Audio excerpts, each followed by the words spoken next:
Om Swastiastu. Selamat pagi dosen pengampu mata kuliah Manajemen Pemasaran Lanjutan dan teman-teman C1 Manajemen yang saya banggakan. Di sini kami dari kelompok 4 akan mempresentasikan hasil diskusi kami mengenai analisis pengaruh harga, kualitas produk, dan promosi terhadap keputusan pembelian teh botol Susro. Sebelum itu, izinkanlah saya memperkenalkan anggota kelompok terlebih dahulu. Yang pertama ada Niluh Putu Mutiara Utami Sanjaya dengan NPM 011. Yang kedua ada Putu Diantara Yasa dengan NPM 013. Dan saya sendiri Nikadek Sri Widiantari NPM 015. Ada juga Niluh Ayub Aprilia Yudiartini dengan NPM 044 dan Nyoman Nadila Adirasmita dengan NPM 242. Baik, selanjutnya saya akan menjelaskan mengenai latar belakang. PT Sinar Susro adalah perusahaan teh siap minum dalam kemasan botol yang pertama ada di Indonesia dan di dunia. PT Sinar Susro sendiri resmi didaftarkan pada tanggal 17 Juli 1974 oleh Bapak Sugiharto Susrojojo yang berlokasi di Jalan Raya Sultan Agung KM. Teh botol Susro menggunakan bahan baku asli dan alami, dan daun tehnya dipetik dari perkebunan sendiri, kemudian diolah menjadi teh wangi, yaitu teh hijau, yang dicampur bunga melati dan bunga gambir, sehingga menghasilkan rasa yang unik. Kekasannya selalu terjaga dan terjamin kualitasnya. Yang perlu kalian ketahui, teh adalah suatu kebutuhan pokok manusia yang harus terpenuhi. Dan dari hasil penelitian menyatakan bahwa sejak tahun 1999 hingga kini, tingkat penetrasi pasar untuk teh mencapai lebih dari 95%. Dan perusahaan pun harus cepat mengatasi apa yang dibutuhkan oleh masyarakat, sehingga dengan mudah memberikan inovasi baru untuk kalangan bawah, kalangan tengah, dan atas. Dari perkembangan perekonomian dan perubahan gaya hidup masyarakat sekarang ini, membuat pola konsumen masyarakat berubah, termasuk konsumen yang mengkonsumsi minuman teh botol tersebut. Dari perubahan pola konsumsi tersebut, lebih ke produk yang lebih murah dan praktis. Ini yang mengakibatkan industri harus membuat minuman praktis untuk meningkatkan kepuasan masyarakat itu sendiri. Baik, selanjutnya akan dijelaskan oleh teman saya. Baik, selanjutnya saya akan menjelaskan tentang landasan teori. Yang pertama adalah pemasaran, yang kedua adalah strategi pemasaran, yang ketiga manajemen pemasaran, yang keempat konsep pemasaran, yang kelima saluran pemasaran, yang keenam bauran pemasaran, yang ketujuh kualitas produk, yang kedelapan harga, yang kesembilan promosi, dan yang terakhir adalah keputusan pembeli.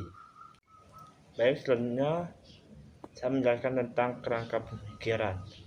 Seperti yang ada di slide, fenomenanya adalah pengaruh keputusan pembelian teh botol Susro. Tinjauan pustaka yang kami ambil adalah yang pertama harga, Kotler and Killer yang dialihbahaskan oleh Bob Sabran 2012. Yang kedua kualitas produk, Fandi Tijotono 2010. Yang ketiga promosi, menurut Fandi Tijotono, Kompas.com 2022. Yang keempat keputusan pembeli, The Philip Kotler, terjemahan Hendra Teguh dan Roni Aristli. Selanjutnya kajian empiris. Yang pertama Asharuddin N. Sutopo 2017. Yang kedua Herdianti 2017. Yang ketiga Hartani Wijaya 2018. Yang keempat Wifki Muharam Iis Soliha 2017. Yang kelima Dedi Pradana Sarifah Hidayah Rahmawati 2017. Dan selanjutnya hipotesis. Teknik analisis kami uji regresi linear berganda, analisis data, dan pembahasan, serta yang terakhir simpulan dan saran. Baik, selanjutnya saya akan menjelaskan tentang kerangka konsep. X1 harga, X2 sebagai kualitas produk, X3 promosi, dan Y keputusan pembelian. Garis lurus yang ada di gambar adalah berpengaruh secara parsial, sedangkan garis titik-titik yang berada di gambar adalah berpengaruh secara simultan terhadap keputusan pembeli, baik itu harga, kualitas produk, promosi, berpengaruh secara simultan dan parsial terhadap keputusan pembelian. Terima kasih, selanjutnya akan dijelaskan oleh teman saya. Baik, di sini saya akan menjelaskan mengenai metode penelitian. Adapun penelitian ini kami laksanakan di Kota Denpasar dengan mewawancarai salah satu pegawai dari Teh Botol Sosro.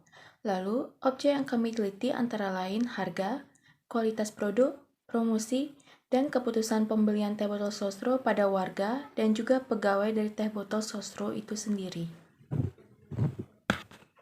Selanjutnya adalah populasi. Populasi dalam penelitian ini adalah konsumen teh botol sosro di Kota Denpasar. Berkaitan dengan hal tersebut, maka jumlah populasi penelitian ini tidak dapat ditentukan atau diketahui secara pasti.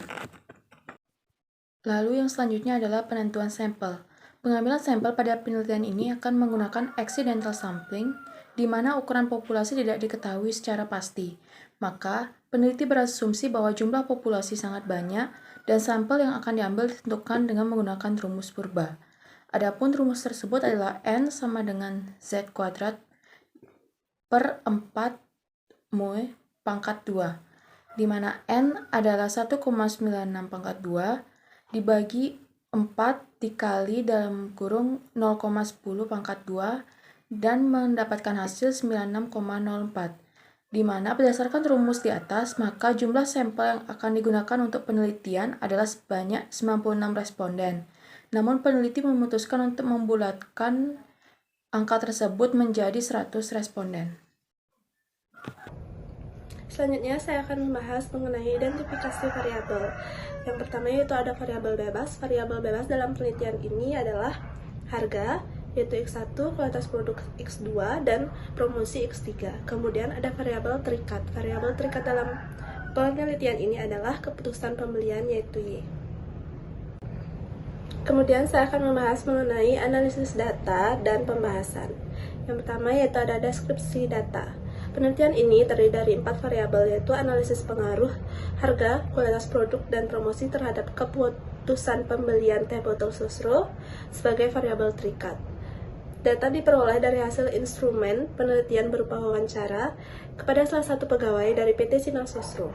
Deskripsi data yang diperoleh yaitu rata-rata, standar deviasi, nilai maksimal, nilai minimal, tabel pengkategorian, tabel harga, dan jenis-jenis barang. Kemudian ada analisis data. Dari hasil penelitian dapat diketahui bahwa Teh Botol Sosro ini merupakan salah satu perusahaan penghasil minuman teh terbesar di Indonesia, serta produk dari Teh Botol Sosro sudah banyak diketahui masyarakat dan disukai.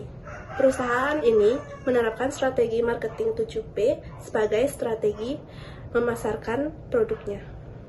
Selanjutnya, saya akan menjelaskan mengenai pembahasan. Pembahasan berdasarkan hasil penelitian yang dilakukan, maka dapat dibuat pembahasan sebagai berikut. Pertama, pengaruh harga atau X1, kualitas produk atau X2, dan promosi atau X3 secara simultan terhadap keputusan pembelian pada PT Sosro di Denpasar, yaitu harga, kualitas produk, dan promosi secara simultan berpengaruh signifikan terhadap keputusan pembelian pada PT Sosro di Denpasar. Hal ini berarti bahwa variabel pemasaran secara simultan berpengaruh positif dan signifikan terhadap keputusan pembelian pada PT Sosro di Denpasar. Yang kedua, pengaruh harga atau X1, kualitas produk atau X2, dan promosi atau X3 secara parsial terhadap keputusan pembelian pada PT Sosro di Denpasar, yaitu harga, kualitas produk, dan promosi secara simultan berpengaruh signifikan terhadap keputusan pembelian pada PT Sosro di Denpasar. Hal ini berarti bahwa variabel pemasaran secara parsial berpengaruh positif dan signifikan terhadap keputusan pembelian pada PT Sosro di Denpasar. Selanjutnya ialah kesimpulan. Melalui data yang sudah diolah dan sudah diketahui hasilnya, maka dapat disimpulkan dari penelitian bahwa A. Variabel harga secara parsial berpengaruh positif signifikan terhadap keputusan pembelian teh botol sosro. B. Variabel kualitas produk secara parsial berpengaruh positif signifikan terhadap keputusan pembelian teh botol sosro. C. Variabel promosi secara parsial berpengaruh positif signifikan terhadap keputusan pembelian teh botol susu. D. Harga, kualitas, produk, dan promosi secara simultan berpengaruh signifikan positif terhadap keputusan pembelian teh botol susu. Yang terakhir ialah saran. Saran bagi perusahaan, pada variabel harga, harga yang ditawarkan disesuaikan dengan kualitas teh botol susu. Pada variabel kualitas produk, teh botol susu bisa memproduksi teh yang beraneka rasa. Pada variabel promosi produk, promosi dibuat lebih kreatif sehingga menarik minat konsumen. Saran bagi peneliti selanjutnya, peneliti harus lebih memperhatikan variabel-variabel lain di luar perusahaan dalam penelitian ini yang memiliki dampak pada pembelian produk. Memperbaiki instrumen penelitian dengan menambah jumlah pernyataan pada indikator serta mempelajari terlebih dahulu karakteristik subjek maupun objek penelitian agar mendapat hasil yang spesifik. Untuk hasil yang lebih baik lagi, disarankan peneliti tidak hanya menggunakan data kuesioner saja, tetapi juga didukung dengan wawancara lebih lanjut. Baik, sekian presentasi dari kelompok 4. Kami ucapkan terima kasih dan mohon maaf jika ada salah kata atau pengucapan saat presentasi berlangsung. Kami tutup dengan Pramasanti, Om Santi, Santi, Santi, Om. Dan kami lanjutkan pada sesi tanya jawab. Terima kasih.